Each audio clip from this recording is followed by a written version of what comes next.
Hello friends, welcome to Joyo TV.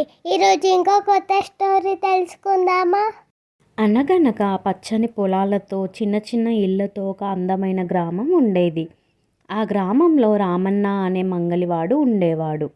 Ramanna కేవలం జుట్టు కత్తిరించేవాడు మాత్రమే కాదు, అతను చాలా తెలివైనవాడు, మంచివాడు, నవ్వుతూ అందరితో మాట్లాడేవాడు.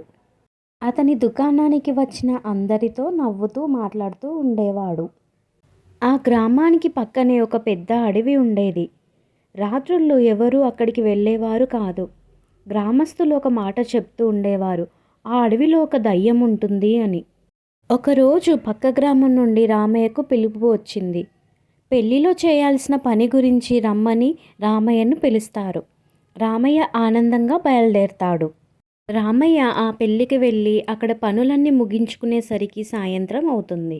రామన్న ఇంటికి రావాలంటే ఆ అడవిని దాటాల్సిందే. అక్కడి గ్రామస్తులు చెప్తారు, రామన్న ఈ రాత్రి ఇక్కడే ఉండు, పొద్దున లేచి వెళ్దువు గాని. కానీ రామన్న వినకుండా, నేను వెళ్తాను, నాకేమీ భయం కాదు, అయినా దయ్యం కంటే నా తెలివి చాలా పెద్దది, నేను బయలుదేరుతున్నాను అని వెళ్ళిపోతాడు. రామన్న ఆ అడవి దగ్గరికి వెళ్ళేసరికి చాలా చీకటి పడిపోతుంది. అప్పుడే రామన్నకి అహహా అని ఒక భయంకరమైన నవ్వు వినిపిస్తుంది. అప్పుడు రామన్న ఆగిపోయాడు. తన ముందు ఒక పెద్ద ఆకారం కనిపిస్తుంది. ఎర్ర కళ్ళు, పొడగాటి జుట్టు, పెద్ద పండ్లు. అది అడవి దయ్యమే. ఎవరు నా అడవిలోకి వచ్చారు అని దయ్యం గట్టిగా అరుస్తుంది.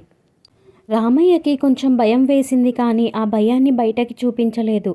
అతను వెంటనే ఇలా అంటాడు, ఓ అడవి దయ్యానివి నువ్వేనా, నిన్నే పట్టుకోవడానికి వచ్చాను. అప్పుడు దయ్యం ఇలా అంటుంది, ఏంటి నువ్వు నన్ను పట్టుకోవడానికి వచ్చావా? నన్ను మించిన దయ్యం ఎవరూ లేరు, నన్ను పట్టుకోవడం అసాధ్యం అని అంటుంది. అప్పుడు రామన్న ఇలా అంటాడు, ఆల్రెడీ నీకన్నా పెద్ద దయ్యాన్ని పట్టుకున్నాను చూడు అని ఒక అద్దం తీసి చూపిస్తాడు. దయ్యం తన ప్రతిబింబాన్ని అద్దంలో చూసి భయపడుతుంది. అయ్యో ఇంకో పెద్ద దయ్యం అని వణికిపోతుంది.